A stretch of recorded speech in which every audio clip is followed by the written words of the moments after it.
Bé, comencem doncs la taula de programes institucionals i gestió de la diversitat lingüística, l'espai catalanòfon, la catalanofonia, perdó, Miguel Àngel, que em costa aquesta paraula, té la seva pròpia diversitat lingüística. A vegades oblidem que tenim dues llengües històriques, el català i la llengua de signes catalana, i jo incorporaria una tercera, que tot i que pertany a l'àmbit cultural occità, també és molt nostre, com és l'aranès, i com s'ha parlat fa una estona, doncs ara en aquests moments tenim una enorme diversitat lingüística portada per persones que venen d'arreu del món. Sempre hem estat un territori de molta mobilitat i de molta aportació d'altres cultures, però l'últim quart de segle realment és espectacular i crec que això planteja, com ja s'ha vist una mica i continuarà veient-se, suposo, doncs problemes, reptes, oportunitats, situacions realment interessants. Penso també per altres llengües minoritzades del món, de les quals aquí hi ha representants. Bé, a la taula doncs, tenim representants institucionals de 6 institucions diferents que tenen a veure més o menys o d'una manera directa o directíssima amb la llengua i amb la diversitat lingüística, i la idea és que aquestes institucions ens expliquin què fan aquestes institucions, com s'adapten a aquesta diversitat lingüística de la nostra comunitat, quin coneixement en tenen, com la gestionen, per dir-ho en paraules de la Mari Carme Junyent, què fan per promoure la convivència sense renunciar a la diversitat. Els presentaré només com a institucions, vull dir, no farem currículum, també tampoc cal, vull dir, són aquí com a representants d'això i, per tant, començarem amb el Richard Sánchez Jiménez, que és comissionat de Relacions Ciutadanes i Diversitat Cultural i Religiosa de l'Ajuntament de Barcelona, el govern de la ciutat. La funció d'aquesta àrea és, i cito el web, reforçar les polítiques municipals vinculades al respecte i la gestió de la diversitat cultural i religiosa, considerades un element clau del model de ciutat. Richard, quan vulguis. Bon dia a tothom. En primer lloc, agrair a l'organització per invitar-nos a formar part d'aquest fòrum de diversitat lingüística. A més, com representants de l'Ajuntament, volem donar-li la benvinguda a totes aquelles persones que han vingut a visitar la ciutat, no? I a participar d'aquest fòrum. El primer que hem de dir és com entenem Barcelona, no? Com entenem una ciutat diversa. Què significa una ciutat diversa, no? La entenem, diguem, com un problema, com un repte o com una possibilitat d'enriquir la ciutat, una ciutat que ja és el que és gràcies a la participació i a aquesta interculturalitat. Hem de separar, perquè sentim algunes vegades, no, Barcelona és una ciutat multicultural. Barcelona és una ciutat multicultural, sí, però el que treballem no és la multiculturalitat, és la interculturalitat. És a dir, aquesta capacitat d'interacció que permet doncs, que aquelles persones que vinen aquí sense perdre la seva identitat, perquè és un element fonamental que treballem des de l'Ajuntament. És a dir, fem la cohesió social de la ciutat de Barcelona i d'aquests barcelonins sense que perdin la seva identitat. I en aquest sentit ja no ens convertim en una ciutat que, a més d'intercultural, és una ciutat plurilingüe. Per què? Perquè a Barcelona conviuen actualment més de 350 llengües. Unes llengües que reflecteixen trajectòries migratòries, identitats i un patrimoni cultural que ha fet créixer la ciutat. I en aquest sentit, la diversitat cultural i la diversitat lingüística és una realitat estructural de la ciutat i no una situació temporal. Nosaltres entenem que aquesta gent que ve amb la seva identitat i amb la seva llengua pròpia ha vingut a fer ciutat i a quedar-se a la ciutat. I per això nosaltres el que entenem és que hem de buscar les eines per cohesionar aquesta interculturalitat des del sentit plurilingüe. I en aquest sentit, la pregunta no és com gestionar el que alguns pensen que és una excepció, sinó el que nosaltres entenem que és una eina de cohesió social en una ciutat veritablement diversa. I en aquest sentit, el primer que hem de fer és preguntar-nos què aporta la perspectiva d'interculturalitat? i aquí ho hem parlat moltes vegades amb la comissionada de Cultura, que la interculturalitat és el marc que orienta les polítiques municipals de gestió de la diversitat. És a dir, nosaltres el que hem de fer és buscar aquell marc que pugui fer que aquestes persones d'origen divers que venen a la ciutat i que venen a fer ciutat i a construir ciutat, doncs s'impliquen dins del punt de vista cultural, des del punt de vista de la quotidianitat a la ciutat de Barcelona. I per fer això, el primer que hem de fer és garantir igualtat de drets i una participació efectiva. El reconeixement de les llengües familiars com a element clau de la ciutat de Barcelona és un fet real, és a dir, no podem deixar d'entendre que les persones, que cadascun dels visitants que venen aquí a casa seva, parlaran a la seva llengua materna. El tema és què fan quan està a la ciutat relacionant-se amb les diferents persones que fan vida aquí a la ciutat. I és aquí quan entenem que la llengua és també una qüestió de drets. Els drets lingüístics formen part dels drets de la ciutadania. Per què? Perquè no han de ser una barrera, tot al contrari, ha de ser la eina que pugui servir per accedir als serveis públics, per entendre informació relevant, per participar a la vida quotidiana i per poder exercir els seus drets com ciutadans de la ciutat amb la que estem vivint. I quan la llengua esdevé en una barrera és quan apareixen situacions com les que sovint vivim, no? Quan hi ha persones que volen imposar i no volen fer, diguem, entendre que no és des de la imposició, sinó des de la invitació, des de posar eines, des de posar programes, des de fer formacions que permetin que aquestes persones que ara estan a la ciutat de Barcelona, doncs com a element de cohesió mitjançant la llengua com a eina principal, doncs puguin accedir a tot aquest tipus de participació ciutadana. La diversitat lingüística i catalana és una estratègia compartida. És el reconeixement, com hem dit, d'aquestes llengües que es parlen a casa, però també és el reconeixement de que el vincle que tenim amb la ciutat és la manera en què ens expressem. En la ciutat de Barcelona doncs, tenim la llengua catalana i el que treballem des de l'Ajuntament, i per això, diguem, la comissionada de la llengua del català ha posat a disposició de la ciutadania diversos programes. Nosaltres també des de la interculturalitat hem posat, diguem, un programa especial que es diu Foment del plurilingüisme i de l'aprenentatge de les llengües familiars i d'origen no hegemònics adaptats a l'ús del català. Per què? Perquè és el que permetrà, diguem, que les persones puguin expressar-se a la seva llengua materna, a la seva llar i a la seva casa, però a l'hora de conviure, diguem, a l'hora de poder participar en aquest tipus de, diguem, a la participació ciutadana pròpia de la ciutat, doncs ho puguin fer a català. Nosaltres pensem que la llengua s'aprèn vivint-la. És a dir, no hi ha millor manera d'aprendre un idioma que és vivint-lo. És compartir. Abans deia una de les intervinents que ha parlat català com una ciutadana més de Barcelona, que ho havia après mitjançant amics que l'havien acollit i que havien parlat amb ella en català, i aquesta manera de parlar català doncs és el que ha fet. I en aquest sentit nosaltres volem treballar el que potser no ha de ser criticable per se, perquè potser moltes persones ho fan, diguem, com a manera d'educació, però normalment, sense saber-ho, no vull dir que això sigui algo discriminatori, quan una persona d'aquí que parla català normalment veu una persona d'origen divers, automàticament li canvia la llengua, pensant o que aquesta persona no la parla o que aquesta persona, diguem, és incapaç de poder fer la relació amb l'idioma d'aquí, que és el català. Nosaltres el que estem treballant des de la interculturalitat és aquest fet de que la diversitat també és saber que la persona ve aquí a fer un procés de cohesió i que si puguem mantenir la llengua catalana és la manera com aquesta persona acabarà no només entenent el català, sinó parlant-lo.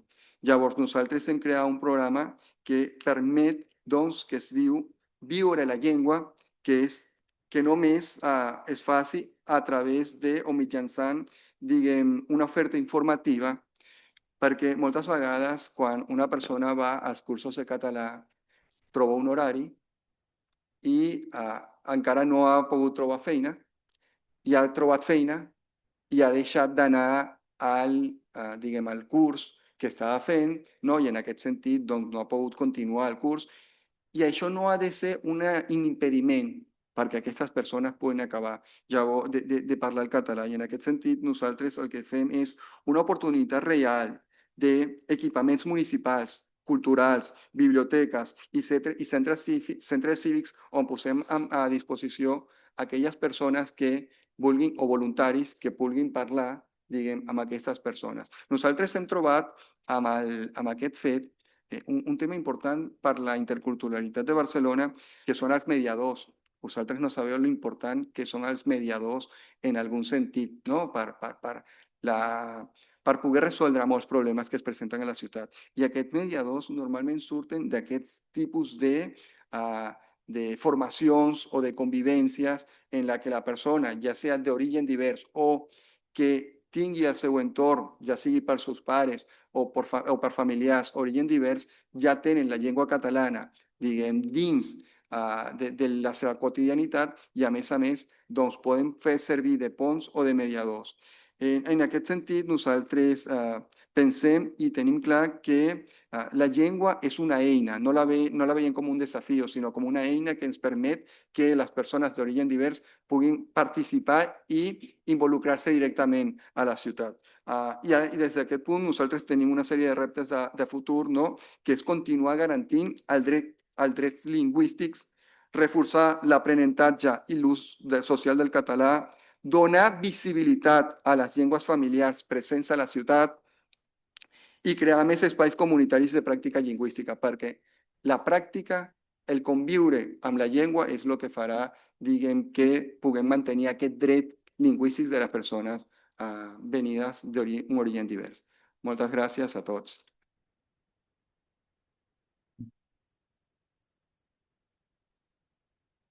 Molt bé, moltes gràcies, Richard.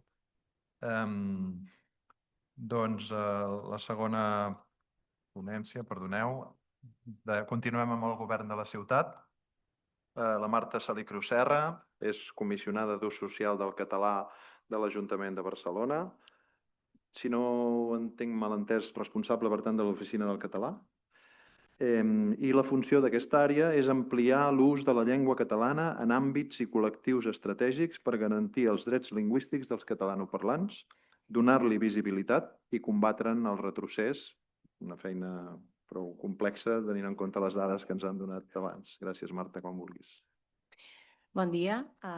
Gràcies a LinguaPax, a Foster Lang, per convidar-nos en aquest fòrum, i en aquests minuts intentaré abundar en aquesta descripció de la realitat sociolingüística de Barcelona que el comissionat Richard Sánchez ja ha començat a fer, amb èmfasi amb el català, que és la meva competència, que és la llengua pròpia de la ciutat, i explicant-vos les primeres mesures que des de l'Ajuntament de Barcelona hem començat a emprendre per potenciar-ne l'ús des d'aquest comissionat d'ús social del català que va arrencar tot just ara al juliol en farà un any.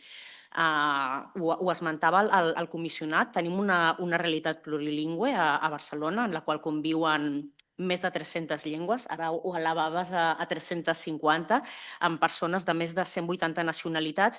I si bé en aquestes dades, en la qual darrerament ens hem familiaritzat del descens de l'ús del català a Catalunya, aquestes dades ens indiquen que el 63% de la ciutadania de Barcelona nascuda a Catalunya té el català com a llengua habitual, però en tant que només el 51% de la ciutadania és nascuda a Catalunya i que, per tant, i que el 33% dels barcelonins i barcelonines han nascut a l'estranger, la conseqüència és que només el 33,5% de la ciutadania de Barcelona té el català com a llengua habitual. Això són dades de l'enquesta de serveis municipals de l'Ajuntament de Barcelona del 2025. Ara, al juliol, també tindrem les dades d'enguany. El repte, en el cas de la feina que se m'ha encarregat, és com gestionar aquesta diversitat lingüística en aquesta Barcelona plurilingüe del segle XXI si encara tenim moltes dificultats per garantir plenament els drets dels parlants del català, que és la llengua pròpia de la ciutat i, per tant, de la comunitat lingüística històricament establerta en aquest territori. Tenim dades també d'increments de denúncies per part de la comunitat catalanoparlant de vulneració de drets lingüístics. De nou, amb dades de just ara fa tot just un any, de l'Observatori de les Discriminacions de Barcelona. Les denúncies per discriminació per parlar català a Barcelona en un any havien augmentat un 50% i se situaven només darrere de les discriminacions per motius de racisme, de gènere, de salut o LGTBI-fòbiques. Això, d'una banda, ens indica que tenim cada vegada una ciutadania més conscienciada amb els drets lingüístics, i això és una bona notícia. Alhora també ens assenyala que tenim uns índexs de catalanofòbia molt preocupants. Aleshores, quines mesures estem treballant per garantir els drets de la ciutadania catalanoparlant, que, com us deia, és la meva competència? D'una banda, estem treballant en àrees de gerència municipal, de comerç, de llicències i d'inspecció pel compliment de la normativa de política lingüística de consum, que és una cosa que preocupa a la ciutadania, que, a més, és una cosa que ens ajudarà a transmetre aquesta idea que el català és no només la llengua pròpia, sinó que és una llengua... Necessitem que el català tingui una presència ambiental, precisament perquè la ciutadania que arriba a Barcelona entengui que abans ens explicaven aquesta realitat que es troba al País Basc, que bona part de la població que hi arriba des de fora ni tan sols no té consciència de l'existència d'una llengua pròpia com és l'èuscar. A Catalunya ens passa el mateix i aleshores hem de contribuir que les normatives que tenim disponibles ens ajudin a transmetre aquesta idea de la importància, l'existència i la necessitat de complir aquestes normatives de promoció, tenint en compte, a més, que normalitzar l'ús del català és una de les missions de l'Ajuntament de Barcelona. Per això també estem treballant amb l'àrea de contractació municipal per treballar per enfortir les clàusules lingüístiques amb aquesta mateixa línia que us explicava, perquè en tant que l'Ajuntament de Barcelona genera molts contractes, aquesta eina és essencial perquè l'Ajuntament pugui promoure aquesta idea del caràcter imprescindible del català a Barcelona. També estem treballant amb els centres esportius municipals, els centres cívics, amb les àrees corresponents, de nou, per garantir els drets lingüístics de ciutadania en aquests àmbits en els quals l'ús del català hauria de ser, està per escrit que hauria de ser la llengua d'ús i les queixes ciutadanes ens indiquen que no és així.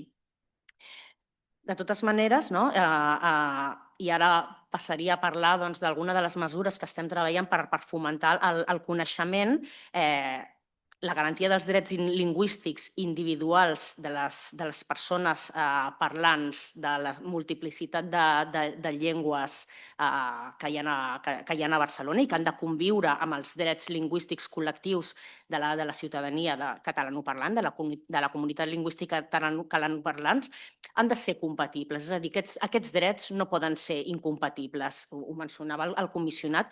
La convivència entre aquests drets és irrenunciable, però, de nou, cal insistir que les persones que s'estableixen en el territori d'una comunitat lingüística tenen el dret d'aprendre aquesta llengua, però també tenen el deure. Ara jo us parlaré d'aquest dret, què estem fent des de l'Ajuntament de Barcelona per garantir aquest dret d'aprendre aquesta llengua, més enllà de les mesures que ha comentat el comissionat des de la seva àrea.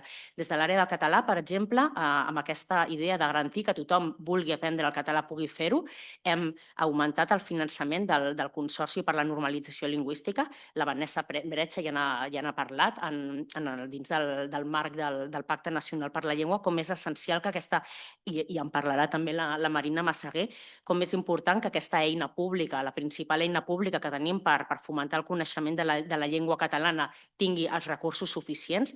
Per part de l'Ajuntament, en el curs que ve augmentarem gairebé 1,5 milions la dotació, 1,5 milions d'euros, superant l'aportació que de manera sostinguda l'Ajuntament de Barcelona fa al Consorci per la Normalització Lingüística, superi els 3 milions d'euros, i això ens permetrà que el curs que ve augmentem 5.000 places per aprendre català al Centre Nacional per la Normalització Lingüística de Barcelona. Per què això és tan important? Primera, perquè ara mateix tenim una oferta que no era suficient per donar resposta a la demanda i que teníem que aproximadament, en funció del trimestre, unes 1.000 persones que volien estudiar català al Centre per la Normalització Lingüística de Barcelona es quedaven sense plaça.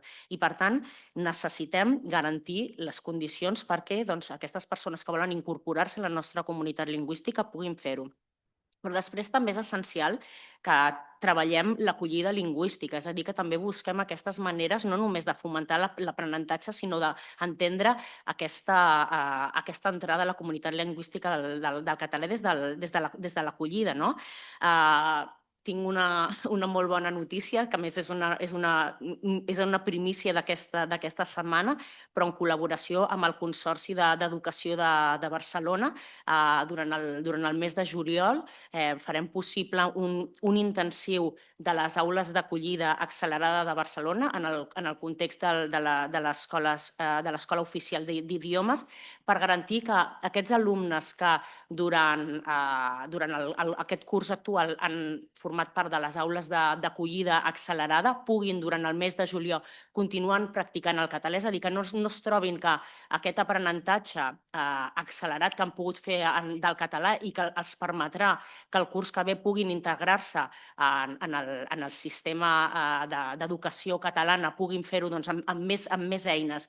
A l'estiu farem possible que puguin continuar practicant el català, perquè, al contrari, i ja ho heu mencionat també, ja s'ha mencionat també, del que ara des de també els tribunals europeus ens pretenen dir el sistema d'educació català que treballa per la immersió lingüística és un sistema que funciona, és la principal eina que tenim per integrar a les noves comunitats i per garantir els drets lingüístics de la nostra comunitat.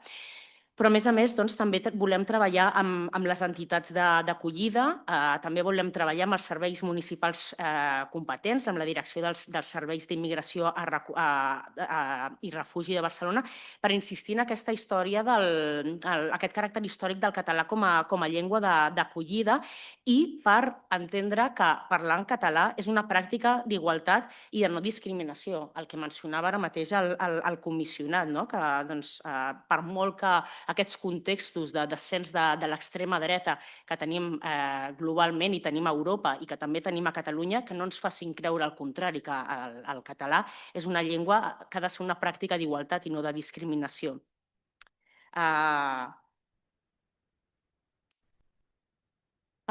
Per parlar ara d'aquestes eines de foment de l'ús que estem treballant, com també s'ha mencionat en altres taules, des de la primera jornada, per exemple, en cas de llengües indígenes centroamericanes, per exemple, també en el cas de l'èuscar. El cas del català, per exemple, les dificultats que trobem amb el català no són tant de coneixement, sinó són de foment de l'ús. En aquestes mateixes dades de l'enquesta de serveis municipals ens indiquen que el 70% de la població té el coneixement per parlar-lo i fins i tot el 92% afirma que té coneixements per entendre'l. Malgrat això, només el 33% de la població el té com a llengua habitual. Aquesta dada puja una mica si afegim que aquestes persones es puguin identificar amb el català i, a més, amb altres llengües, amb el castellà, és a dir, català i castellà o català i altres llengües. En aquests casos, aleshores, tenim que un 40% de la població de Barcelona s'identifiquen amb el català.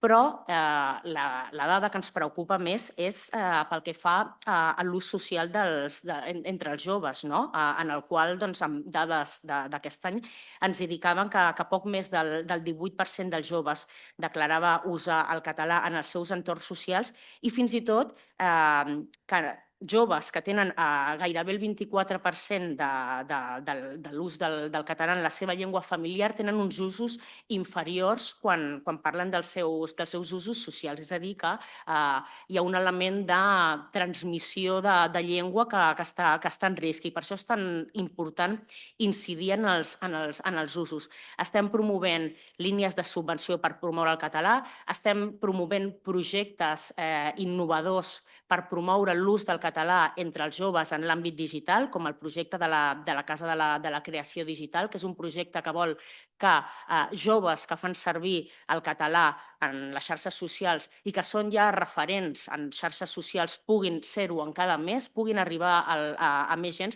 puguem treballar aquest aspecte aspiracional que l'àmbit digital té sobre els nostres joves i una mica en aquesta línia també és el projecte que estem treballant amb l'Institut d'Estudis Catalans, del qual el Vicent Climent hi abundarà en una estona i que també tindrà forma d'una campanya de comunicació aspiracional en la tardor del 2026, en la qual voldrem transmetre aquesta idea que tenim una llengua que és una llengua que és apta per tot, que és atractiva i que, per tant, promocionar-ne l'ús. També estem treballant en promoure el català en àmbit d'escoles bressol i també volem obrir una línia de promoció del català en entorns escolars en col·laboració amb les associacions de famílies i en els àmbits dels programes educatius de ciutat. Com que m'estic allargant molt i veig que caldria anar allargant, només insistir en que ja s'ha parlat també en aquesta conferència que ara mateix entitats amb seu a Barcelona com el PEN Català i el CIEMEN estan impulsant la renovació de la declaració, la revisió de la Declaració Universal dels Drets Lingüístics. Recordar que aquesta declaració signada ara fa 30 anys, el 1996, es va signar a Barcelona i, per tant, Barcelona, per tot el que he explicat, però també per aquest element simbòlic, necessitem comprometre'ns amb aquesta idea de ser referent pels drets lingüístics i que necessitem ambició institucional perquè Catalunya pugui ser la capital del català, però que també pugui ser la capital dels drets lingüístics, que l'Ajuntament de Barcelona ha de comprometre'ns perquè puguem ser un laboratori de polítiques lingüístiques que puguin ser transversals. No ens en sortirem si no són transversals. També per això la feina que estem fent ara mateix des del Comissionat d'Ús Social del Català és lenta, perquè necessitem posar-nos d'acord amb les àrees competents de les diferents àrees de l'Ajuntament, que necessitem que aquestes polítiques siguin sostingudes en el temps i que això ha de definir el model de ciutat que volem que sigui Barcelona. Moltes gràcies.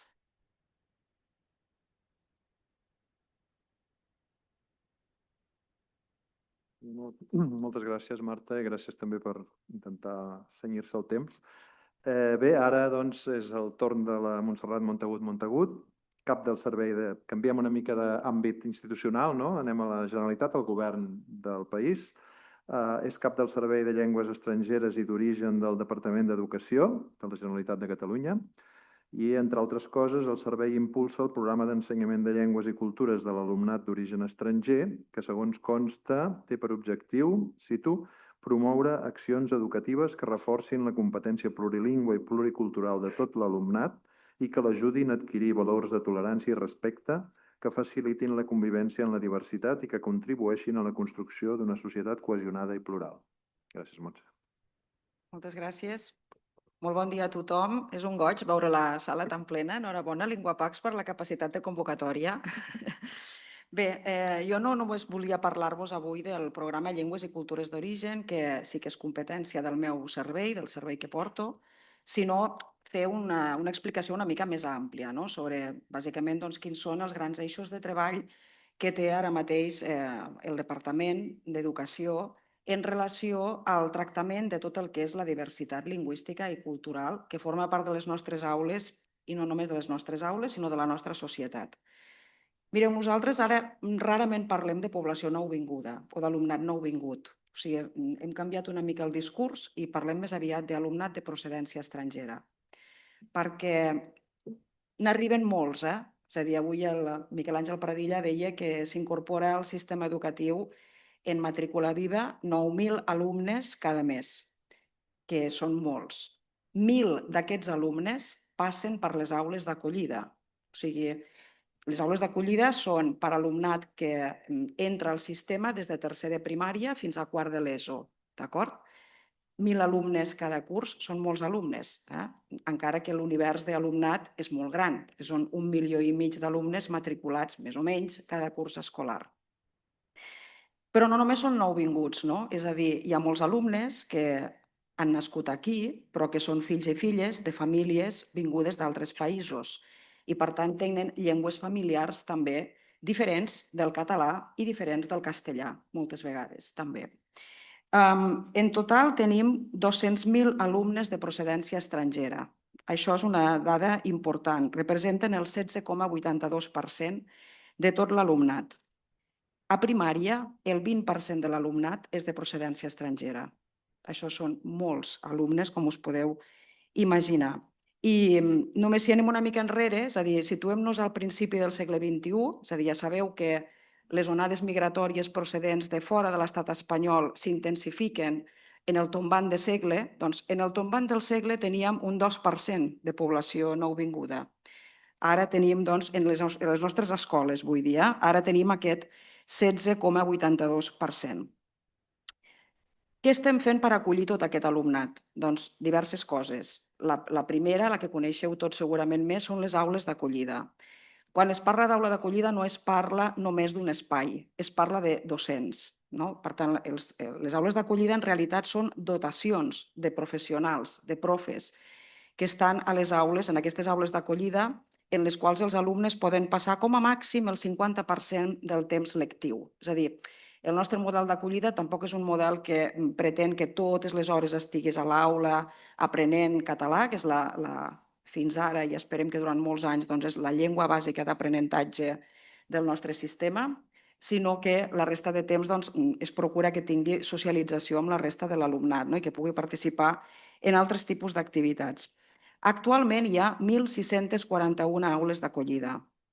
El 2004-2005, que és quan va començar el Pla de Llengua, Interculturalitat i Cohesió Social, n'hi havia 640 i escaig. Per tant, el creixement és més que exponencial. La inversió que s'hi fa supera els 60 milions d'euros anuals, que no són bromes. És a dir, hi ha una preocupació i una inversió enorme, més que necessària, en l'atenció d'aquest alumnat i en donar-li oportunitats d'aprenentatge de la llengua pròpia d'aquest país. Quin és l'objectiu que tenim en aquests moments? Una mica consolidar un model de continuïtat. És a dir, les aules d'acollida s'acaben a quart de l'ESO, però hi ha alumnes que arriben més enllà de quart de l'ESO o que arriben a batxillerat o que arriben sobretot entre tercer i quart. Per a aquests alumnes que arriben tard, se'ls ha començat a oferir aquestes aules d'acollida intensiva que comentaven els companys, que és un model una mica diferent, perquè en realitat l'aula d'acollida se situa en un centre en concret, però aquest centre acull alumnes d'altres centres i fan un aprenentatge intensiu de la llengua, perquè al final el que s'ha de garantir és que quan tu acabis la teva experiència educativa es compleixi l'objectiu lingüístic que té el govern, que és que surtis amb coneixements suficients de català i de castellà. D'acord? I com que l'ús social del català, malauradament, és el que és, moltes oportunitats de practicar l'ús de la llengua fora de l'escola, aquests alumnes potser no les tenen. Per tant, és bo que hi hagi aquest aprenentatge intensiu. El repte és que no només sigui llengua, és a dir, que l'acollida no és només lingüística, l'acollida és emocional també. Tots els nouvinguts porten el dol migratori a sobre i això també és un element que és important i que el sistema educatiu i en general totes les institucions que acullen població nouvinguda han de tenir en compte. A banda de les aules d'acollida ordinàries o intensives, hi ha altres recursos. Per exemple, ara fa un parell de cursos es va reprendre el servei de traducció i interpretació en llengües d'origen. L'havíem tingut feia força anys i per una qüestió pressupostària, bàsicament, es va deixar de tenir. S'ha recuperat, permet facilitar la comunicació entre l'escola i les famílies d'alumnat nouvingut, o de procedència estrangera, en aquest cas no, nouvingut, que acaba d'arribar fa poc, en més de 20 llengües i està tenint molts bons resultats. El Consorci d'Educació de Barcelona el tenien, no l'havien deixat de tenir, però a la resta de territoris no hi era. I llavors s'ha recuperat i està funcionant molt bé, sobretot en els moments de la matrícula o en els moments de les avaluacions. A banda d'això, més enllà de l'aula d'acollida es necessita una continuïtat de suport lingüístic. És a dir, has de garantir l'aprenentatge acadèmic d'una llengua no és un procés que es fa en 2 anys, que és el temps que pot estar un alumne en una aula d'acollida normalment. Dura molt més temps. Per tant, en aquest cas el que es fa no és dotar de professorat, sinó formar els professors que tenim al sistema perquè puguin donar aquest suport lingüístic continuat als alumnes, més enllà de l'aula d'acollida, perquè puguin arribar a assolir els objectius d'aprenentatge. I després, importantíssim, tot i que potser no és part del meu camp, els plans educatius d'entorn. És a dir, totes aquestes activitats que es fan des dels ajuntaments en col·laboració amb les escoles per proporcionar més espais d'ús i d'aprenentatge de la llengua, doncs també són bàsics. Actualment n'hi ha en 151 municipis i se'n beneficien cada curs escolar més de 700.000 alumnes. Aquesta és una de les línies de treball. L'altra és l'aprenentatge i l'ensenyament de la llengua catalana. Això es fa en plans específics adreçats a tot el professorat. Ara mateix n'hi ha un que segur que si sou docents, si n'hi ha algun docent per aquí el coneixeu perfectament, que són els plans de comprensió lectora. Ja sabeu que tenim un repte a nivell europeu en aquesta habilitat, en la comprensió lectora, no només en l'alumnat que està en etapa d'escolarització, sinó en tota la població, malauradament, i per tant hi ha uns plans de millora d'aquesta habilitat lingüística. N'hi ha d'altres d'específics, com per l'expressió escrita o per les habilitats orals, com pot ser el tenim la paraula o pot ser l'ara escric, etc. I a més hi ha una cosa importantíssima en aquests moments, que són els tallers d'usos lingüístics. Per què? Doncs perquè l'escola té... És a dir, a l'escola se la fa responsable de moltes coses. Jo crec que de massa, ja us dic a nivell personal i individual. Crec que se li carreguen massa coses a l'escola que són responsabilitat de tota la societat. S'espera que l'escola ho resolgui tot i l'escola no té una vareta màgica, em temo. Però sí que té una funció compensatòria, és a dir, i aquesta funció de compensació del dèficit d'ús lingüístic, doncs l'hem de tenir. I també és bo que recordem que no només tenim drets pel que fa als usos lingüístics, sobretot en contextos laborals i en contextos administratius, diguem, sinó que també tenim deures. I potser a l'escola el que li ha passat és que en els últims anys hem relaxat una mica els drets i deures, sobretot deures lingüístics, és a dir, en el sentit de garantir, com diu la normativa, i això no és una cosa nova, sinó que de fa temps, ja ho diu la llei de política lingüística, la mateixa llei d'educació, les comunicacions en l'àmbit de l'administració s'han de fer en llengua catalana. I per tant, això no vol dir que no es puguin utilitzar altres llengües, això no vol dir que no es puguin atendre necessitats lingüístiques determinades, però la norma en general és aquesta. I per això aquests tallers van bé per ajudar a fer una mica aquest recordatori i fer la reflexió de fins a quin punt ajudes a l'alumne quan immediatament t'hi adreces en una llengua que potser ni tan sols és la seva. Vull dir, una mica això és el que ens passa. Finalment, i ara sí, el programa Llengües i Cultures d'Origen. És un programa antic, o sigui, de fet va començar el 2004-2005 amb el Pla LIC. Estava inscrit en el mateix pla, però ha evolucionat molt, perquè l'enfocament que fem ara de l'ensenyament i aprenentatge de les llengües d'origen és un altre. O sigui, no es tracta només d'una qüestió de reconeixement de l'altre o de tolerància de l'altre, que és una paraula que jo no suporto, perquè darrere la tolerància hi ha moltes altres coses. És a dir, no és només una qüestió de reconeixement, és una qüestió d'entendre que som el que som com a ciutadania i com a país. O sigui, no som els que érem als anys 80, sinó que som una societat diferent. Per tant, tenim una societat multilingüe que té un potencial com a capital lingüístic, capital econòmic i capital cultural enorme i l'hem de saber aprofitar bé, molt millor del que fem ara. Per això no només es tracta de donar oportunitats d'aprenentatge de les llengües familiars als alumnes que les tenen com a pròpies, que moltes vegades les parlen però no les saben escriure, per exemple. No només es tracta d'això, sinó de donar oportunitats a tot l'alumnat, perquè necessitem una societat que sigui més capaç de dialogar amb tot el món en altres llengües. En la nostra, evidentment, però també en altres. Per això estem donant tanta importància i estem impulsant no només les classes extraescolars, que en fem moltes, se'n fa de 11 llengües diferents, vull dir, des d'àrab, xinès, urdú, ucraïnès, rus, amazic, o sigui, fins a 11 llengües diferents, bengalí, etc., sinó que també les estem començant a incorporar en horari lectiu. Per què? Perquè cada cop tenim més professorat que té aquestes habilitats lingüístiques, que és lògic que passi això, i que si som conscients del tipus de societat que tenim i del creixement demogràfic que estem tenint i d'on ve aquest creixement demogràfic, més en tindrem. Per tant, hem d'aprofitar millor aquestes oportunitats.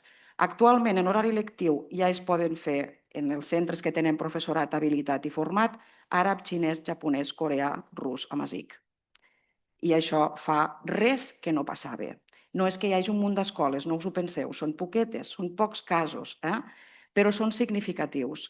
Què estem fent? Doncs formar els profes, perquè que sàpigues una llengua no vol dir que la sàpigues ensenyar, per tant, els formem perquè puguin fer-ho i els facilitem materials curriculars i didàctics de qualitat per garantir que qualsevol cosa que fem en unes altres llengües tingui la mateixa garantia de qualitat per l'alumne que tota la resta de llengües curriculars. I això no ho fem sols, o sigui, aquí al darrere hi ha una col·laboració institucional espectacular, o sigui, hi ha les universitats, hi ha les entitats i els organismes públics que treballen amb aquestes llengües i hi ha també associacions i entitats, sense les quals no podríem fer la major part de coses que fem.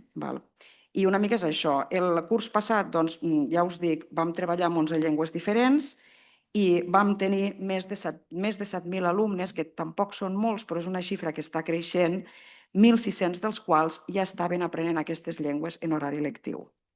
Gràcies.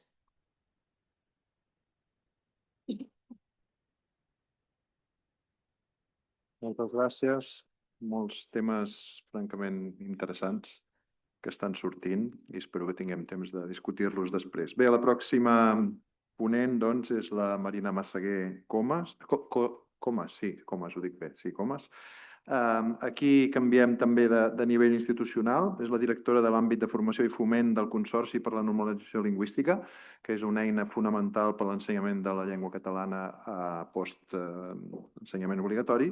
I el Consorci està format per 139 administracions públiques catalanes, locals i nacionals, per tant, en fi, una representació important. L'àmbit de formació i foment s'encarrega de dissenyar i coordinar estratègies per l'aprenentatge del català i per promoure'n l'ús social. Gràcies. Molt bé, doncs moltes gràcies. Contenta de ser aquí i de participar en aquest Fòrum Internacional LingüaPax de diversitat lingüística.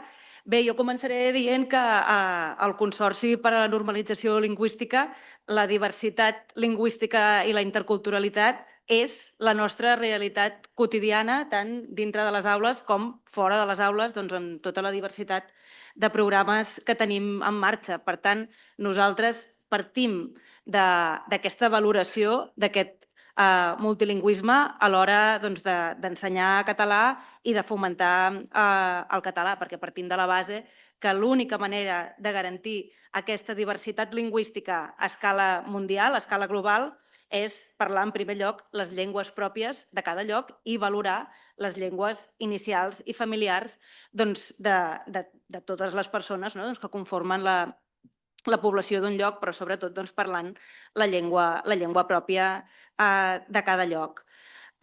Les llengües tenen moltes coses bones, però en tenen una d'especialment bona, que és que en pots parlar més d'una, que és un capital lingüístic que és acumulatiu i que, a més, és intercanviable amb altres tipus de capital, amb capital social, amb capital econòmic, amb capital simbòlic, com ja va explicar en el seu moment Pierre Bourdieu.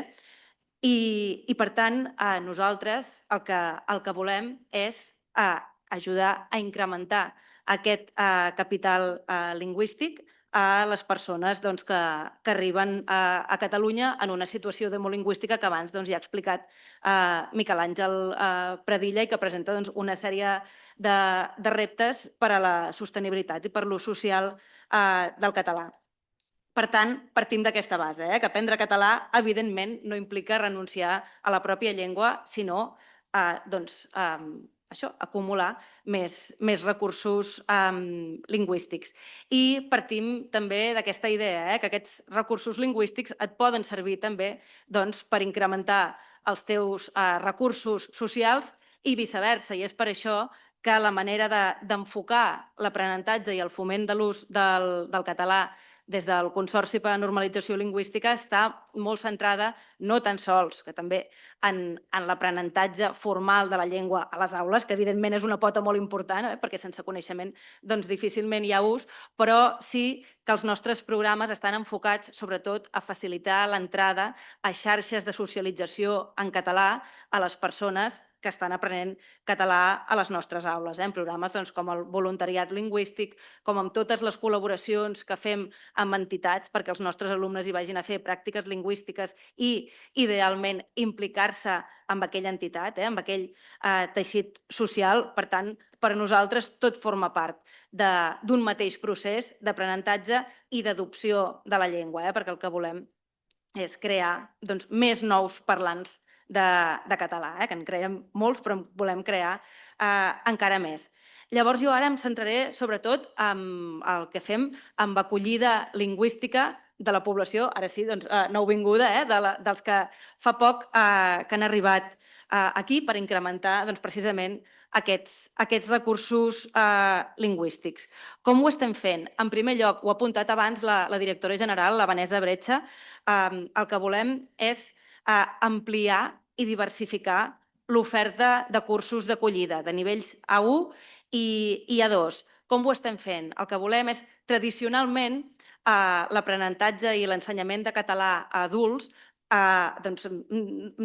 depenia molt del Consorci per a la Normalització Lingüística. El que volem és anar cap a un ecosistema en què el Consorci sigui el referent des del punt de vista de l'ensenyament del català a adults. Això implica acompanyar altres entitats i altres organismes que fan cursos de català, facilitar materials, facilitar assessorament pedagògic, però no ser els únics prestadors de serveis, perquè no n'hi ha prou amb la feina del Consorci, i és per això que, com comentava la directora general, estem anant cap a un model que amplia i diversifica l'oferta de cursos de català, a banda de, com ja s'ha comentat, també l'increment de recursos pel mateix Consorci, i anem cap a un model de cursos coordinats amb entitats que complementin i vagin més enllà de l'oferta pròpia del Consorci per a la Normalització Lingüística. Llavors, ara una línia molt important d'actuació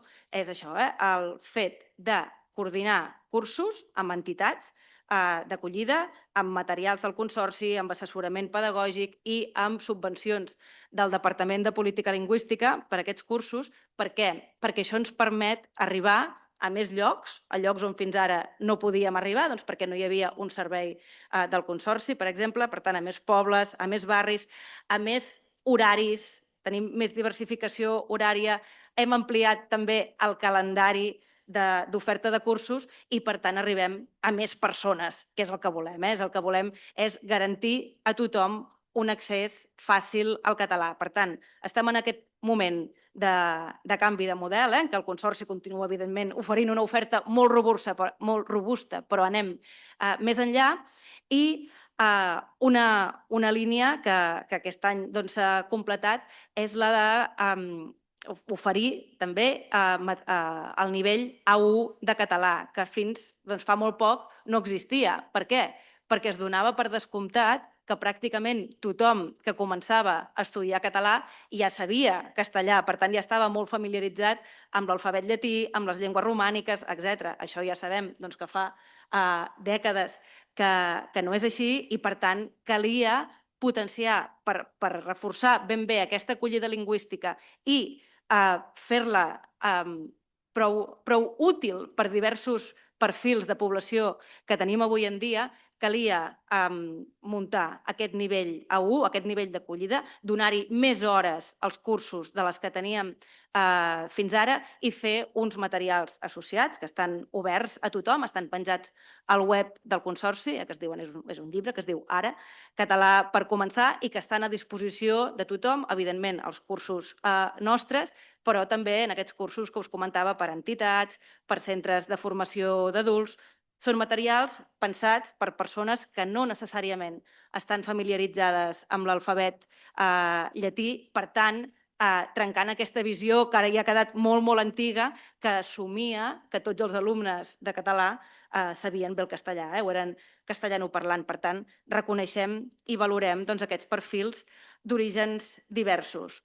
Pel que fa a les aules, com es valora i com es reconeix aquest capital multilingüe dels nostres alumnes a les aules? Doncs, en primer lloc, i això es pot comprovar perfectament quan es miren aquests materials que us deia, aquests materials de nivell A1, interessant-nos activament pel seu repertori lingüístic, és a dir, hi ha exercicis, hi ha dinàmiques en què es pregunten quines llengües parlen, quantes llengües parlen, per tal de valorar aquests coneixements i aquest capital multilingüe i mostrar que el fet de saber llengües és una cosa valuosa, i això des d'un punt de vista pedagògic també té valor pel fet de comparar el català amb les llengües d'origen, pel que fa a expressions, similituds i diferències gramaticals o de vocabulari entre llengües, i fins i tot introduint-hi aquesta perspectiva més de gestos, de rituals, de dir, aquí brindem, com es fa això en la teva llengua i en la teva cultura. I ja més enllà de l'aula, pel que fa més a la dimensió institucional, ja fa temps, dècades, que quan hi ha dates assenyalades, quan hi ha cloendes de cursos, quan hi ha, per exemple, el Dia Internacional de la Llengua Materna, es vetlla per visibilitzar aquesta diversitat de llengües d'origen en celebracions, amb lectures de poemes, amb cartells, etc. I també hi ha experiències, ara que veig que hi ha representació, per exemple, del CNL Leure de Santa Coloma de Gramenet, que tenim aquí la directora, la Noemí Ubach, i la coordinadora de dinamització, l'Alexandra Sanz. Hi ha hagut experiències, i esperem que n'hi continuï havent, d'incorporar al Consorci personal que conegui diverses llengües de la immigració, de les persones a qui han d'atendre, i això facilita aquesta comunicació intercultural i aquest fet d'acostar-te a la persona que arriba, començant per valorar el seu propi capital lingüístic. I finalment sí que m'agradaria comentar que de vegades això, el fet que persones que venen d'altres llocs amb situacions sociolingüístiques molt diverses, quan veuen la situació del català aquí i tot el que es fa i tots els recursos que dediquem i els esforços que dediquem a potenciar el català com a llengua d'acollida, això pot provocar també un efecte mirall en persones que venen també de contextos de minorització lingüística i que potser tenien, en aquest cas per la seva llengua inicial i familiar, una autoestima lingüística més aviat baixa. Es veu que, ostres, fan aquest paral·lelisme, si aquí el català té aquest estatus i es vol que sigui una llengua per a tothom, fan aquesta translació i això serveix també per fer aquesta reflexió sociolingüística en altres contextos de minorització. I bé, m'agradaria acabar dient que des del Consorci no tan sols reconeixem i valorem i fomentem aquest capital multilingüe individual, sinó que el que volem és contribuir a augmentar-lo. Gràcies.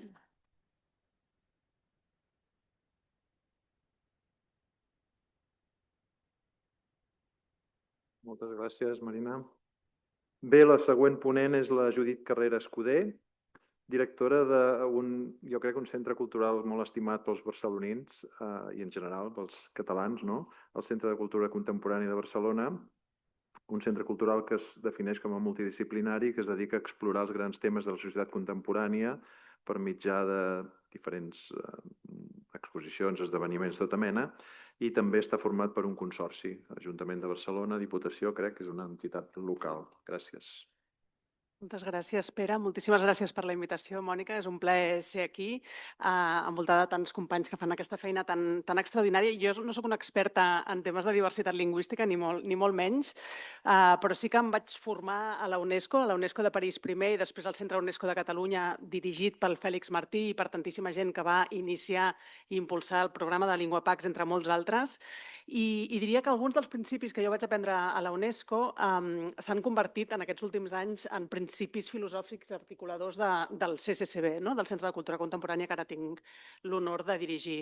M'agradaria destacar 3 d'aquests grans principis, que evidentment no són exclusiva de la UNESCO, però que sí que són principis que defineixen la seva política cultural. I el primer d'ells és que la diversitat lingüística, com la diversitat en general, no és el problema del nostre món, sinó que és moltes vegades la solució a molts dels problemes que tenim. No? Vull dir que moltes vegades, no, sempre que es parla de diversitat lingüística, que es parla de diversitat religiosa, de diversitat cultural, es percep com un problema, i més en aquests temps que corren. I la UNESCO ensenya i demostra que la diversitat no és només un problema, sinó que moltes vegades és també la solució per molts d'aquests problemes. El segon gran principi que jo vaig aprendre a la UNESCO és que els entorns multilingües, que lluny de ser l'excepció, són la norma en el món contemporani, són entorns més propicis a la democràcia. No? En primer lloc, perquè s'afavoreix, no? Si tu pots aprendre en la teva pròpia llengua, doncs afavoreixes la participació, la llibertat d'expressió, no? Per tant, la identificació pròpia amb la vida pública, però també perquè si des de molt petit aprens que una mateixa realitat pot tenir diferents noms, no? I pot tenir diferents maneres d'anomenar-se, relativitzes els absoluts. No? Aprens que hi ha moltes maneres de veure el món i moltes perspectives diferents, i això, d'entrada, és un principi democratitzador, no? És un principi que ajuda a practicar la democràcia i a comprendre des de molt petits que formes part d'un sistema molt més complex i que, per tant, és important aquesta negociació. No? I després l'altre últim gran principi que vaig aprendre i que m'he fet meu i que he intentat que impregni el Centre de Cultura Contemporània és que defensar la diversitat lingüística i defensar la llengua pròpia no és només un principi per defensar la pròpia identitat, que és molt important, sinó que també és l'única manera d'estar oberts al món. No? Entendre que hi ha moltíssima gent que parla llengües diferents és una manera de defensar que el món és molt divers, que el món és molt complex, que és molt important entendre que s'ha de mirar el món d'una manera relativa i entendre que hi ha moltes perspectives molt més diferents d'entendre el món. No? Com us deia, evidentment aquests no són els únics, però són aquests 3 principis, jo me'ls he fet meus i els he fet que impregnin i que penetrin en el conjunt de la programació del CCB. No?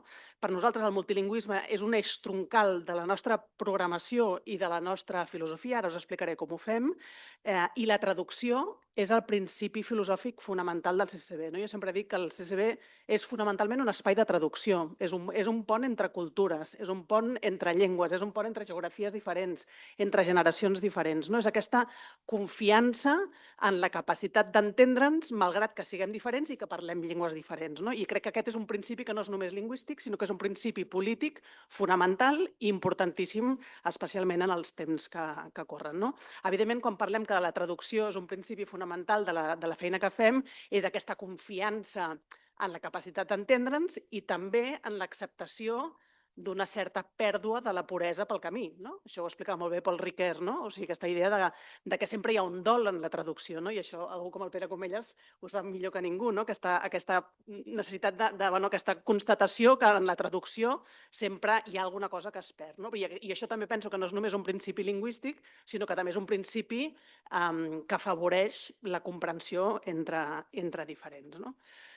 Llavors, això com ho traduïm en un gran equipament cultural? No? Vull dir, nosaltres no estem en la política pública, sinó tenim un gran equipament cultural situat en un barri com el barri del Raval, després en parlaré, i bàsicament jo us diria que ho fem a través de 3 grans àmbits d'actuació en la nostra programació. El primer d'ell és en la pròpia programació del CCB. No? Sabeu que al CCB fem grans exposicions temàtiques, tenim un programa de pensament i de literatura, també tenim una important pota audiovisual, fem moltíssimes coses en l'àmbit del cinema i finalment, els últims anys, hem obert un nou projecte que l'hem anomenat de mediació i educació, per reforçar justament tot aquest àmbit de vincle amb el món educatiu i afavorir aquests ponts de mediació cultural que són tan necessaris i que potser no eren tan necessaris quan el CCCB es va crear ara fa 32 anys. No? Ara sí que sentim la necessitat de trepitjar una mica més de terreny. No? Llavors, en aquesta programació hem incorporat la traducció com a tema. No? Fem molts debats sobre traducció, sobre diversitat lingüística. Aquest mes de novembre acollim el primer fòrum internacional de traducció de la literatura catalana conjuntament amb l'Institut Ramon Llull i l'Institut d'Estudis Catalans.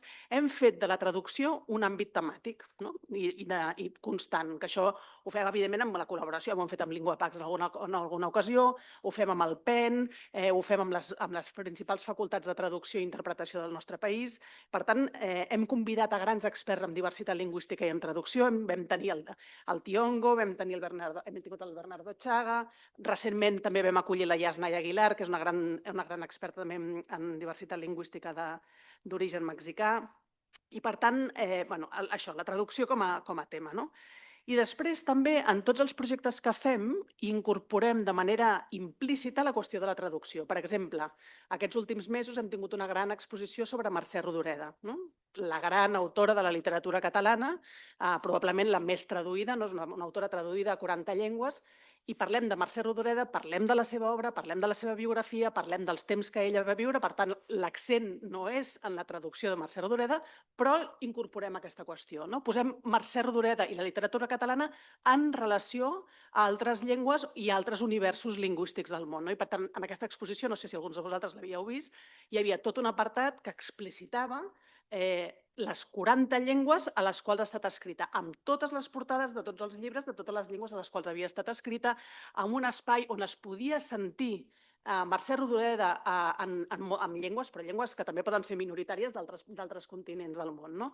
Per tant, la traducció no és només un tema que abordem entre experts, traductors, intèrprets, experts en diversitat lingüística, sinó que la incorporem en tots els projectes de manera una mica implícita. Parlo de Mercè Rodoreda, que potser és el cas més recent i un dels casos més evidents, però fa poc temps també vam fer una exposició sobre l'Amazònia i allà també hi havia un apartat de l'exposició que abordava la diversitat lingüística a l'Amazònia. Quan pensem en l'Amazònia, el primer que fem és pensar en la biodiversitat. I nosaltres posem sempre la diversitat lingüística al mateix nivell d'importància que la biodiversitat, que ara és un dels temes que més preocupa probablement.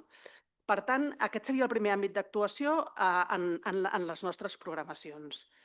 Després, hi ha un altre àmbit d'acció que és molt important per nosaltres i és que intentem garantir que tothom que vingui i participi en una activitat del CCCB pugui parlar en la seva llengua. Això és un repte monumental perquè, entre altres coses, el CCCB té una dimensió internacional molt gran, un 30% dels nostres participants venen d'altres països del món i, tot i que l'anglès, el francès, són llengües que acostumen a dominar la conversa global, nosaltres animem a que tothom pugui parlar la seva llengua. Això evidentment parteix d'una sensibilitat i d'una voluntat explícita del nostre equip de direcció i exigeix recursos. Vull dir, fonamentalment, no és gaire difícil, vull dir, és voler-ho fer i poder-ho pagar. Llavors, nosaltres hem decidit que preferim fer una exposició menys i poder garantir que tothom pugui parlar en la seva llengua al CCCB. Pensem que a petita escala això és una escola d'aprenentatge, de sensibilitat cultural i lingüística que ens fa la vida molt difícil a vegades, però que n'estem tan convençuts que a més fem que funcioni. Llavors, al CCCB s'han sentit i es senten habitualment la majoria de llengües europees, l'anglès, el francès, l'italià, l'alemany, el portuguès, el gallec, l'euskera, però també el polonès, l'hongarès, el rus, l'ucraïnès, i recentment vam tenir, per exemple, la Premi Nobel de Literatura, la Han Kang, i va parlar en coreà i vam garantir la traducció del coreà al català. Llavors, per nosaltres això no és només la defensa de que es pugui sentir una Premi Nobel d'una llengua tan llunyana com el coreà en català, sinó és posar el català al mateix nivell que qualsevol llengua universal. I això moltes vegades és molt difícil, perquè potser no hi ha un intèrpret del coreà al català i l'hem d'anar a buscar o a Madrid o a París i llavors tenir un segon intèrpret que fa la traducció del francès o del castellà al català, però ho fem. I això, com us deia, és ganes de fer-ho i tenir els recursos per fer-ho. Però nosaltres estem disposats, i ho estem fent, a renunciar a projectes per poder garantir aquesta diversitat. Jo ho dic molt sovint, però crec que no hi ha... Nosaltres tenim un festival de literatura, per exemple, que es diu Cosmòpolis, que fa molts anys que el CCB organitza, i jo crec que tinc l'orgull de poder afirmar sense gaires escrúpols que és el festival de literatura més multilingüe d'Europa, amb molta diferència. És un festival on es poden sentir fins a 10 o 15 llengües. La majoria de festivals de literatura europeus són festivals on la llengua dominant gairebé sempre és l'anglès. És l'anglès o potser a França és el francès, però vull dir que en general hi ha una llengua o com a molt dues llengües. Doncs jo tinc la satisfacció de poder dir que a Barcelona i a Catalunya hi ha un festival de literatura important en el panorama europeu on de manera molt explícita i molt determinada es poden parlar tranquil·lament fins a 15 llengües. El tercer gran àmbit, i ja pràcticament acabo, és, com us deia, el nostre vincle amb el barri del Raval. Nosaltres estem situats al barri del Raval. De fet, la nostra ubicació al Raval és part del nostre ADN. És molt important. Sabeu que el CCB va néixer a l'antiga Casa de la Caritat, va formar part de la transformació urbana que es va fer durant els Jocs Olímpics. El CCB va néixer l'any 94 i va néixer com un centre dedicat a la ciutat i a l'espai públic, no com a espai arquitectònic, sinó com a espai cultural de primer ordre. Doncs un espai nascut en el barri del Raval, que és el barri més divers de la ciutat de Barcelona, necessàriament s'ha d'implicar i s'ha de comprometre en aquesta realitat tan diversa. Llavors, aquesta realitat també ha anat canviant en les últimes dècades, com ha anat dient tothom. Quan el CCB va néixer, el Raval ja era un dels barris més diversos, hi havia molt més que el 2% que hi ha hagut en les últimes dècades de població d'origen estranger, però en aquests moments, tot i que les xifres oficials parlen d'un 60% de població d'origen estranger al Raval, la meva experiència diària i la nostra acció quotidiana, jo crec que podem afirmar que pràcticament és un 75% o un 80% de població d'origen estranger que viu físicament al Raval. Això vol dir que tenim escoles i instituts profundament multilingües, profundament segregats, perquè no només hi ha aquesta qüestió del multilingüisme, sinó que és un dels barris també amb més dificultats econòmiques i socials de tota la ciutat. Nosaltres tenim i desenvolupem fins a 9 programes de llarg recorregut amb el barri del Raval, sobretot a través de les escoles i dels seus instituts. Llavors, aquí m'ha agradat molt sentir-vos i sentir totes les iniciatives. Crec que podríem trobar espais per col·laboració, sobretot en aquesta qüestió de l'aprenentatge de les llengües de la població d'origen estranger. Nosaltres encara no hem fet una política gaire proactiva en la incorporació d'aquestes llengües tan parlades en el barri del Raval a la nostra programació. Les llengües més parlades al barri del Raval són el tagal, l'urdú, l'àrab i el bengal, si és el nom correcte de dir la llengua de Bangladesh.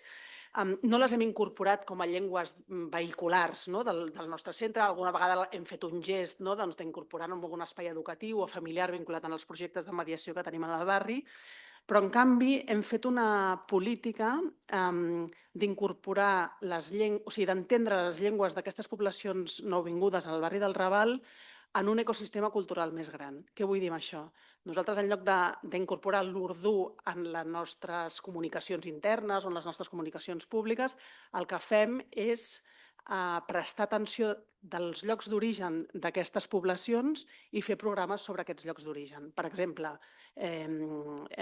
convidem escriptors, filòsofs o cineastes del Pakistan, i normalitzem la presència de l'ecosistema cultural pakistanès en el CCB, perquè si no, del Pakistan no en sabem res. O Filipines, una excolònia espanyola de la qual no hi ha cap vincle cultural, cap vincle lingüístic, i en canvi és la comunitat més important del barri del Raval. Llavors, nosaltres què fem? Intentem crear un vincle amb aquestes comunitats, no només a través de l'aprenentatge de la llengua, perquè aquí sí que hi ha dificultats com pràctiques, però potser podríem millorar i treballar més intensament amb vosaltres, però potser fem algun programa vinculat amb l'escena artística de Filipines. Recentment vam convidar una periodista molt destacada filipina que vingués a fer un parell de conferències. Intentem generar un ambient, una vegada més, per fer aquesta feina de traducció cultural, per crear un cert pont entre Catalunya i aquests llocs d'origen. I finalment, per acabar, compartir amb vosaltres també algunes de les dificultats que tenim per fer tot això, perquè no tots són flors i violes, evidentment. La primera és, com us he dit, és que tot això requereix molts recursos i això ho sabem i, per tant, nosaltres som un gran equipament, tenim aquests recursos per fer-ho, ens implica renunciar a algunes altres coses, però, com us deia, estem molt determinades a fer-hi i ho estem fent. Potser les dues grans dificultats que tenim, una és la garantia de l'ús del català en tots els nostres programes educatius. Nosaltres veiem, i ho veiem molt en els últims temps, que el nostre gran camp de batalla és garantir que el català sigui la llengua vehicular dels nostres projectes educatius, no per part del CCB, sinó per part de l'ús dels alumnes. I això ens preocupa, però ho garantim, estem allà fent de gota malaia i, evidentment, amb la complicitat del professorat, però veiem que, el que tothom sap, que està costant molt l'ús social del català a les escoles i als instituts. Això a nosaltres també ens passa, també ho veiem i fem el que podem. Després, l'altre àmbit que diria que és més difícil per nosaltres és l'àmbit audiovisual. L'àmbit que se'n resisteix més per garantir la presència del català és l'àmbit del cinema, perquè el subtitulat és molt car, perquè hi ha un circuit de festivals molt competitiu per participar-hi i de seguida tots els cineastes, fins i tot els més motivats i més militants de la llengua catalana, de seguida es passen al castellà. Nosaltres aquí també, una vegada més, facilitem els nostres recursos perquè això sigui possible, però és dels llocs on ens costa més, l'àmbit audiovisual. I després, dir-vos que, malgrat aquesta vocació de presència del multilingüisme a tota la nostra activitat, hi ha algunes llengües que se'n resisteixen. Ens costa molt la presència de l'àrab, que és una llengua importantíssima al món. Vull dir que hi ha algunes llengües que, malgrat tot, se'n resisteixen i són molt poc escoltades al CCB. I aquesta feina de sensibilització lingüística, de sensibilització cultural que intentem fer amb totes les nostres programacions, una mica se'n resisteixen. I després, com una anècdota, dir-vos, per exemple, que us diré que la llengua que més ens ha costat fer present al CCB és l'euskera. Ens ha estat més fàcil que un líder indígena del Brasil pugui parlar en Yanomami, en català, traduït al català, que trobar intèrprets de l'euskera al català. Llavors, això també ens diu alguna cosa. No vol dir que sigui impossible, però va ser molt dificultós. O sigui, euskera has de passar per Madrid, que algú tradueixi el castellà. Llavors pensava, això també és molt simptomàtic. O sigui, que sigui més fàcil. No va ser fàcil traduir del Yanomami al català, perquè a mi m'ha passat del Yanomami al portuguès, del portuguès al català. Però ho vam aconseguir. I en canvi amb l'euskera ho hem aconseguit, però amb moltes dificultats. I fins i tot amb algú com el Bernardo Chaga, que estava perfectament disposat a fer la seva conferència en euskera, al final va dir, escolteu, ho veig complicadíssim, això que estem fent. Diu, potser que parli en castellà encara que parli de la diversitat lingüística. I, malauradament, va acabar parlant en castellà perquè ens va ser tècnicament gairebé impossible trobar en aquell moment, vull dir, segurament ara ja potser ja està arreglat, un intèrpret de l'euskera al català. No sé, és una llista d'algunes de les dificultats que ens trobem en el marc d'aquesta política tan determinada i que realment ens fa molt feliç poder desenvolupar el CCCB.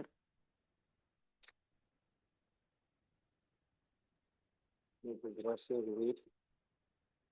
Gràcies. Bé, doncs acabem amb l'últim ponent, un home de la casa, Vicent Climent Ferrando, és gestor del projecte Joves i Català de l'Institut d'Estudis Catalans, que, com sabeu, o potser no tothom ho sap, ha estat reconegut oficialment com a Acadèmia Nacional Catalana. Precisament l'altre dia no hi havia la presidenta perquè era al Parlament, tot i que jo crec que de facto tothom la reconeixíem com a tal ja fa molts i molts anys, potser 100, no? Gairebé. Bé, el projecte Joves i Català té per objectiu promoure l'ús d'aquesta llengua entre adolescents i joves, especialment en els espais d'educació, en l'esport i el lleure, que és un àmbit que no ha sortit i que crec, sincerament, que és absolutament crucial pel futur de la llengua. Gràcies, Vicent. Moltes gràcies, Pere. Bé, donar les gràcies a LinguaPax per aquesta oportunitat d'estar aquí a casa.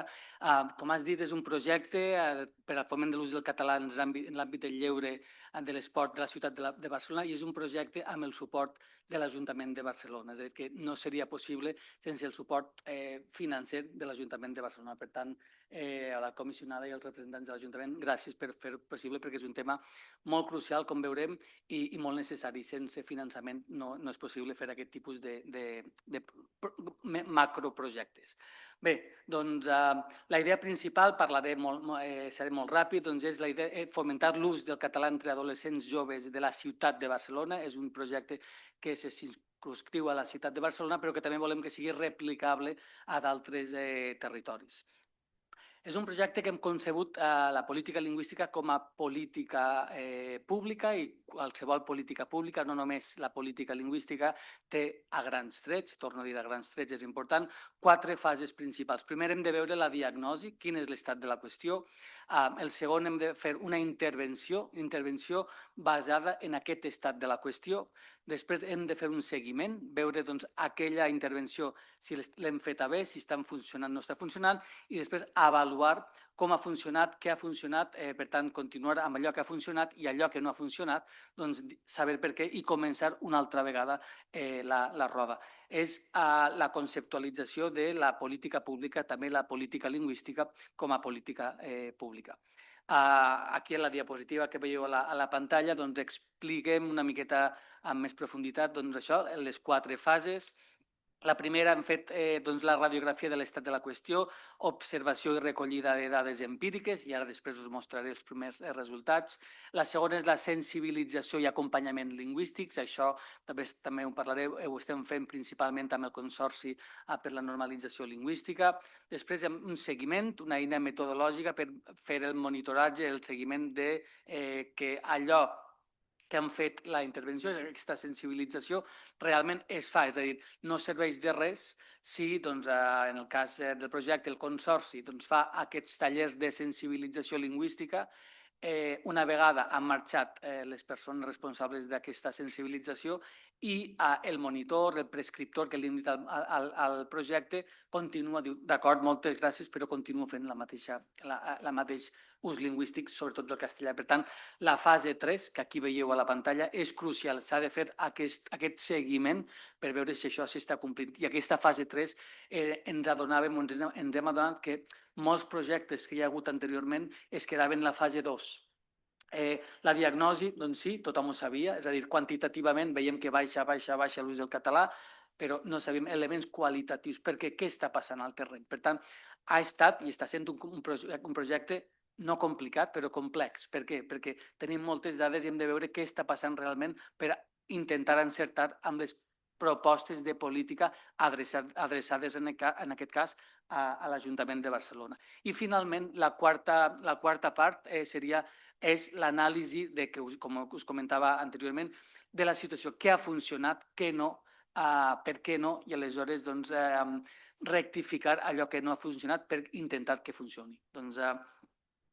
Hem fet ja tenim les dades recollides, les hem analitzades, i estem treballant juntament amb la comissionada per posar accions concretes.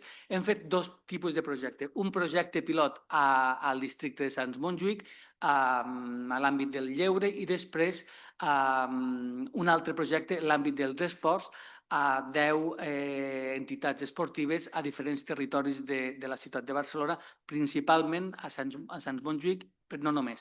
I us preguntareu per què Sants Montjuïc? Perquè és el districte on la llengua catalana, per dir-ho de manera col·loquial, ni està molt bé ni està molt malament. Està un terme mig. És a dir, no hem anat al Raval, però tampoc hem anat a Sarrià, a Sant Gervasi. Presentem ara les dades del projecte pilot a grans trets. Ja són dades ja finals, per tant, són són inèdites. Després parlarem de les accions. Veiem, hem tractat com a prova pilot 4 equipaments juvenils de Barcelona, com us deia, al districte de Sants Montjuïc. Hem analitzat els usos lingüístics de 10 coordinadors, coordinadores i personal de direcció i han estat involucrats 60 joves. Dic que és un projecte pilot perquè hem hagut de veure com ens adaptaven en un context, és a dir, per veure com observem, observació no participant, perquè si se n'adonen que els estàs observant els usos lingüístics, canvien els propis usos lingüístics. Per tant, no ha sigut fàcil entrar en un entorn on de joves, quan hem intentat que les persones observadores siguin també joves, que participin en els tallers des de Zumba fins a cuina, a diferents tipus de tallers, perquè no se sentissin observats. Al principi no va funcionar, vam haver de tornar a repetir la prova precisament per això, perquè volíem que fos una anàlisi i una observació real. Veiem 3 columnes a la pantalla. La primera columna a la meva esquerra, en què és l'ús lingüístic de la persona, hem dit dinamitzadora, als participants. Veieu que entre sobretot català i només català hi ha aproximadament un 50% gairebé no arriba al 60%. D'acord? Dius, d'acord, bé, doncs no és òptim, però no és desastrós, per dir-ho de manera també així ràpida. Què passa? Si veiem de la primera columna a la segona columna, l'ús invers del jove, de l'usuari, d'aquests equipaments juvenils, al dinamitzador, al prescriptor, la figura. Veiem que l'ús del castellà i sobretot castellà és molt, molt, molt predominant. Sumem entre 60 i 30, doncs són gairebé no, 95%, 96%. Veiem la diferència quan desapareix com a usuari actiu la figura del prescriptor. I quan ja desapareix completament la figura del prescriptor, la tercera columna, veieu que el català no desapareix, perquè també hi ha una franja molt petita, que és el 4%, tant català com castellà, però la gran majoria és castellà.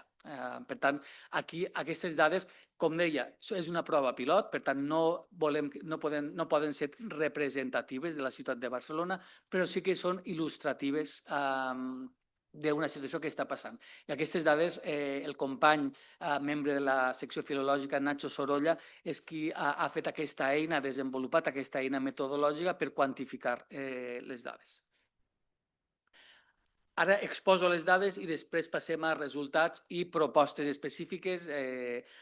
Dit l'àmbit del lleure, passem a l'àmbit de l'esport. L'àmbit de l'esport ja no és una prova pilot, ja són dades molt més grans. Hem analitzat 10 equipaments esportius a diferents barris, districte de Sants Montjuïc, però també Gràcia, també Sarrià i també Fort Pienc, és a dir, diferents territoris perquè hi hagués una mica més d'heterogeneïtat. Hem analitzat 10 equipaments esportius, aproximadament amb 220 entrenadors i entrenadores, la figura del prescriptor, i amb un impacte d'aproximadament 1.400 joves. És a dir, que aquestes dades sí que han sigut prou grans. Torno a dir la complexitat de l'observació. Per què? Perquè t'han de veure com a una persona que està allà com un entrenador, una entrenadora, amb diferents esports, no només futbol, no només masculí, és a dir, hem intentat que hi hagués un equilibri de tot tipus, d'acord? Veiem una mica el mateix patró en què entre monitors, entre les persones prescriptores, el català és força present, veieu que arriba gairebé al 70%. Aquestes dades poden enganyar perquè són dades, diguem-ne, agregades. Hem agafat tots 10 clubs. Què passa? Observem, això és important també per als poders públics, que hi ha territoris on, per exemple, el Club Esportiu La Marina, doncs, en què el castellà és 100%, a tot arreu, és a dir, entre els monitors, entre els usuaris, és a dir, tot tipus de relació lingüística és 100% castellana, xarxes socials, usos escrits, usos orals, i a l'altre costat tenim, per exemple, els Lluïsos de Gràcia, on hi ha doncs, la pràctica totalitat, no tot, però la pràctica totalitat és en català. És a dir, que observem i ens adonem que existeix, i això també encara no ho hem traslladat, però hi ha una, no sé si dir la paraula polarització lingüística o segregació, pot ser segregació lingüística cada vegada més present entre els barris. Per tant, això és un tema que cal tenir en compte perquè pots dir, ostres, doncs aquestes dades agregades no estan malament, sí, però és que un és el 90 i escaig i l'altre és 0. Per tant, d'aquí aquestes dades. Quan el monitor, la monitora, s'adreça a l'usuari, en aquest cas al jove, veiem com cau bastant l'ús de només català i de sobretot català.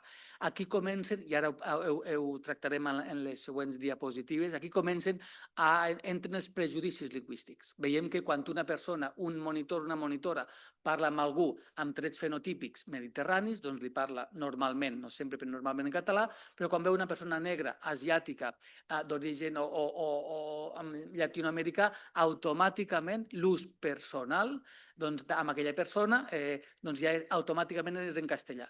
Doncs clar, hem observat això i després hem fet uns tallers de veure una mica la sensibilització i molts ens diuen no ho sé per què ho faig. Simplement ho faig, no sé per què ho faig. Aleshores, d'aquí la importància del treball que hem fet en col·laboració amb el Consorci per la Normalització Lingüística, primer, adonar-se'n de què està passant. També ens adonem, altres elements que han sortit són ideologies lingüístiques. Hem vist, i ara ho tractarem, faig una mica spoiler amb la diapositiva posterior, en què hi ha persones amb càrrecs de responsabilitat, sobretot en els equipaments juvenils. Els equipaments juvenils, per si no ho sabeu, són equipaments o serveis que dona l'Ajuntament de Barcelona, però estan externalitzats amb empreses privades. I aleshores, clar, la manca de criteris lingüístics d'aquestes empreses privades o aquests serveis fan que ens hem trobat en dir, doncs el castellà és igual d'oficial que el català. Per tant, jo puc utilitzar la llengua que vull. Això ens ho han dit. Clar, aleshores, doncs, veiem una mica també que a banda d'aquesta manca de consciència lingüística, n'hi ha ideologies lingüístiques marcades. I cadascú té la seva ideologia lingüística, però clar, quan tu representes una institució, en aquest cas una institució pública, doncs tu has de saber on treballes perquè aquesta ideologia lingüística no sigui la que imperi en aquells usos. Passem a la tercera columna, doncs, dels participants als monitors. Va baixant, veieu que de manera ràpida el blau, que és només català blau o el blau més claret, doncs és només català o sobretot català, doncs va baixant de manera progressiva, és a dir, que els participants, els joves, s'adrecen molt menys al prescriptor en català que el prescriptor al jove, i entre participants aquest ús també cau. Veiem que més de 3/4 parts són només en castellà. Bé, doncs ja anant una miqueta, ara parlaré de què passa al món i després propostes específiques. El català ens diuen els propis monitors, monitores, sobretot l'àmbit dels equipaments juvenils, és una llengua marcada. Molts monitors, molts prescriptors consideren que la llengua catalana no és adequada per a l'àmbit de l'esport i l'àmbit del lleure. En alguns casos ens diuen no entenc per què, nosaltres a casa parlem català. Això me'n recordo que amb la comissionada vam anar al desembre de l'any passat a la taula d'esports i ens deien això, no sé, és a dir, jo a casa parlo català amb els meus fills, doncs ens deien les persones que representaven la taula d'esports del districte de Sants Montjuïc, on vam anar, al desembre del 25, però després em surt totes les indicacions, em surt tot en castellà. Ens hem adonat també de prejudicis lingüístics. Diuen, com que el veig diferent no m'entendrà català, per tant, ja directament passo al castellà. També ens hem fixat que hi ha poca presència de productes culturals en català, això sobretot als equipaments juvenils, per tant, l'àmbit del lleure. El que us deia anteriorment, ideologies lingüístiques pròpies, personals, projectades en un àmbit de treball. Per tant, el català i el castellà, com us deia, són igual d'oficials, per tant, jo utilitzo la llengua que jo vull. Clar, nosaltres no anàvem allà per dir no és així, simplement anàvem a observar elements qualitatius per després fer passar propostes en aquest cas a l'Ajuntament de Barcelona com a elements específics per incidir en aquests elements. I ens adonem també una mica el que dèiem abans. Potser és una paraula molt forta, però és una mica per provocar debat. Estem davant la llatinització progressiva del català.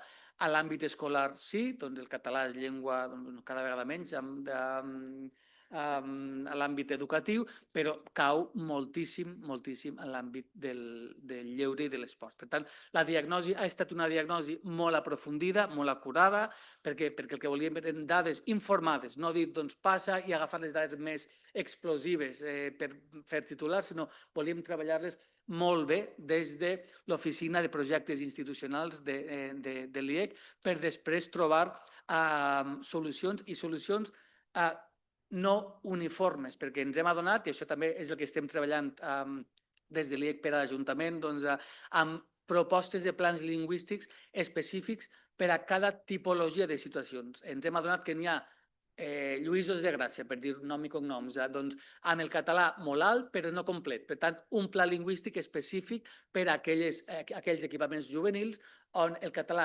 és molt alt però necessita una miqueta més. Després, amb aquells equipaments juvenils on el català està mig-mig, per tant, és diferent aquest pla lingüístic que no pas a l'altre pla lingüístic, que és molt més de màxims.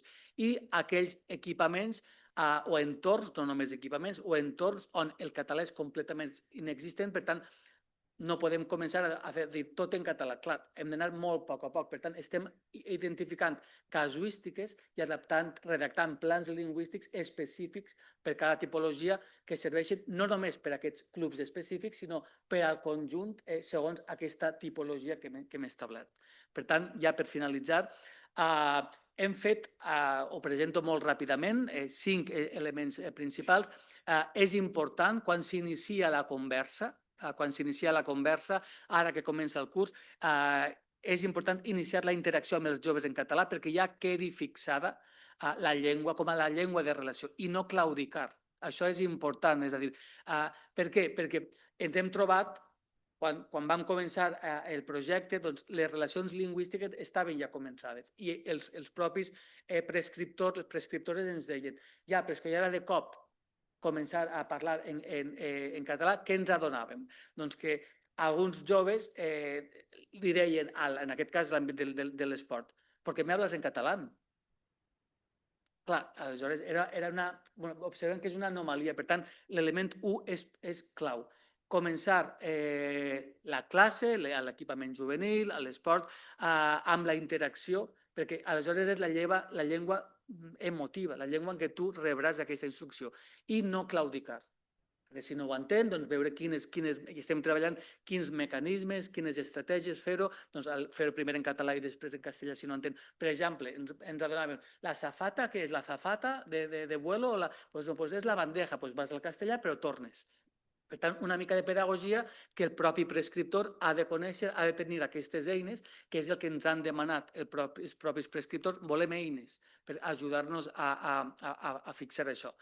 Element número 2, treballar els prejudicis i les actituds lingüístiques. Això ho hem fet, o és el que us deia anteriorment, ho estem fent amb el Consorci, ja hem acabat la pràctica totalitat d'aquests tallers de prejudicis i actituds, però ara hem d'observar si realment allò que s'ha treballat al taller es fa o no es fa. Per tant, és important no racialitzar les persones. El que deia anteriorment la Montserrat Montagut, la societat és diversa i hem de començar a sentir-ho també propi, és a dir, no és una anomalia, és a dir, és una realitat, per tant, també comença per nosaltres. Això és no racialitzar, d'acord? Una persona negra també pot també parla català, una persona amb trets fenotípics llatins parla català, per tant, no donar per suposat que no ens entendran, sobretot l'àmbit del jovent, quan la pràctica totalitat ha estat escolaritzat aquí a Catalunya. Per tant, això s'ha d'interioritzar. L'element, doncs, això del manteniment, si no ho entenen, ja ens ho faran saber. No donar per suposat que perquè és negre no ens entendrà, doncs ja ens ho farà saber. Li ho dius en castellà i tornes en català perquè també fas una mica de pedagogia. El quart element, això sí que és un element més, sobretot a les institucions públiques, establiment de criteris lingüístics. No pot ser que el pes recaigui amb l'ús personal. Jo decideixo que jo parlo català o jo decideixo que parlo castellà, sinó que en la manca de criteris lingüístics explícits fa que cadascú faci el que vulgui. Per tant, aquest element és clau, no deixar la política lingüística a la tria personal de cada direcció de centre. I l'últim element són tenir referents culturals, digitals, musicals i esportius en català. Només us he presentat unes dades petites del projecte. El projecte és molt complex, no complicat, és molt complex perquè té molts angles. Treballem també en l'àmbit digital. El 14 de novembre farem amb l'Ajuntament de Barcelona la retransmissió per primera vegada, la retransmissió mundial del League of Legends, del joc que és el LOL. Formarem joves per castejar, són vocabularis que jo he après fins fa un mes. Vull dir, sembla que jo en sabia molt, no en sabia res, fins fa... m'he hagut de posar a aquest món. Doncs això, estar retransmetent, això és del castejar, que es diu en un anglicisme catalanitzat, doncs castejar en català sembla que ja és un boom, doncs clar, per què no? Doncs hem d'entrar aquí i no dir, i es farà en català, simplement que tot s'anunciï català, que hi hagi un ecosistema completament en català, és a dir, naturalitzar la llengua catalana en un àmbit completament nou, i ho farem a l'Escola de Mitjans Audiovisuals d'Ajuntament. Doncs això, estem treballant-ho, és un megaprojecte dins del projecte Joves i Català. També estem amb el Departament de Política Lingüística treballant tot el que són dades, perquè política lingüística té moltíssimes dades per intentar que siguin homogeneitzar la manera en què treballem. Per tant, això ho estem treballant també en política lingüística. També les recomanacions de clàusules lingüístiques que van sortir a finals del 2025 les estem adaptant a les empreses que treballen en els equipaments juvenils perquè tinguin un model, no només un document jurídic, sinó com ho faig de manera molt, molt aterrada. Per tant, és un projecte molt polièdric que estem treballant això, amb política lingüística, amb el Consorci per la Normalització Lingüística, amb el TERMCAT, tota la terminologia que moltes persones prescriptores no tenen, amb Plataforma per la Llengua en l'àmbit digital, amb les associacions esportives perquè tota aquesta informació passi a l'àmbit de l'esport i, per tant, tot això no seria possible. És a dir, és un projecte llarg de llums llargues perquè no hi ha canvi automàtic, però sí una mica plantant la llavor que gràcies, en aquest cas, com deia anteriorment, a l'Ajuntament de Barcelona està fent-ho possible. I per la nostra part, per la meva part, moltes gràcies i qualsevol pregunta és més que benvinguda.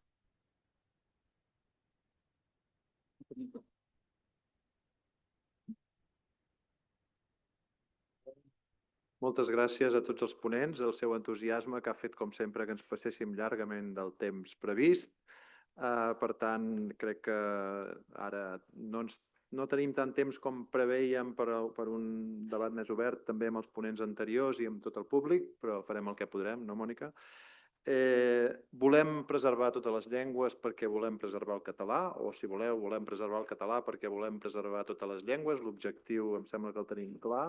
Com ho hem de fer? Aquí hi ha hagut moltes propostes, moltes coses encetades, moltes coses avançades. Volem saber quines funcionen millor, com s'avaluen, etc. Ja han sortit molts temes crucials. Jo en destacaria dos. Per començar, com evitar aquest prejudici lingüístic d'aquell que no fa cara de ser català des de fa 7 segles, li hem de parlar en una altra llengua.